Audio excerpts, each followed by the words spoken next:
I'm Danielle Johnson, and I am the Executive Director for the Texas Scholastic Esports Federation. About 5 years ago, I got upset with somebody who said that esports leagues we should have different leagues for girls and boys so girls don't get harassed. And I was like, that's not how things work. And after discussing this problem with a couple of other educators, they suggested that I start an esports league. At the time, I had no knowledge about anything esports, but what I am good at is organizing people. So that's what I did. I surrounded myself with people that did understand esports and other people that understood the education system in Texas and people that were geographically and linguistically and ethnically diverse so that we would have all of these viewpoints in creating something for our state. One of the things that drives me is getting kids connected to school. Students that are involved in extracurricular activities go to school more often and do better in school.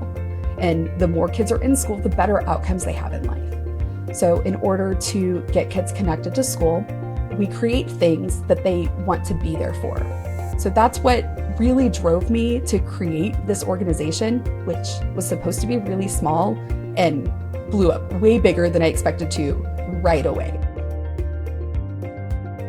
One of my biggest challenges is actually raising money, because as educators, that's not something we really consider when teaching. So our return on our investment, our return on our time is not revenue or profit, it's student outcomes and how they become adults. Raising funds for our organization is a big challenge, and that's a challenge that most nonprofits have and also most esports organizations have. But it's getting better. I'm iterating, I'm refining my process. I'm getting better at pitching us and our story and how sponsoring us or giving us services in kind can solve our vendors' problem also.